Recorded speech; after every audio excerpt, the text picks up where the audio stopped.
Hi friends, ഇന്ന് നമ്മൾ discuss ചെയ്യുന്നത് ജി എസ് ടിയുമായി ബന്ധപ്പെട്ട ഒരു കാര്യമാണ്.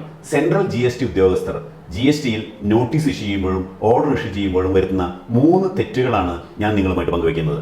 ഒന്നാമത്തെ തെറ്റ്, ഷോക്കോസ് നോട്ടീസ് ഇഷ്യൂ ചെയ്യുന്നതിനൊപ്പം തന്നെ DRC-01 ഇഷ്യൂ ചെയ്യണമെന്നാണ് നിയമം പറഞ്ഞിട്ടുള്ളത്. പക്ഷേ പൊതുവെ കാണുന്നത് ഇവർ DRC-01 ഇഷ്യൂ ചെയ്യുന്നില്ല.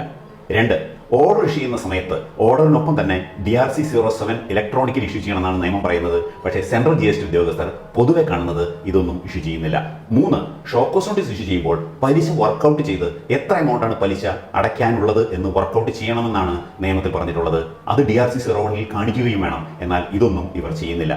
ഇതുവഴി അവർ ഇഷ്യൂ ചെയ്യുന്ന നോട്ടീസുകളും ഓർഡറുകളും പിന്നീട് കോടതികളിൽ തള്ളിപ്പോകാനുള്ള സാധ്യത എപ്പോഴും നിലനിൽക്കുന്നുണ്ട്. അതുകൊണ്ട് നിങ്ങളൊരു സെൻട്രൽ ജി എസ് ടി ഉദ്യോഗസ്ഥനാണെങ്കിൽ DRC-01 DRC-07 ഇഷ്യൂ ചെയ്യണം. അതുപോലെ തന്നെ ഇൻട്രസ്റ്റ് വർക്കൗട്ട് ചെയ്യും വേണം. അല്ലെങ്കിൽ നിങ്ങൾ ഇഷ്യൂ ചെയ്ത നോട്ടീസും ഓർഡറുകളും തള്ളിപ്പോകാനുള്ള എല്ലാ സാധ്യതകളുമുണ്ട്. നന്ദി, നമസ്കാരം.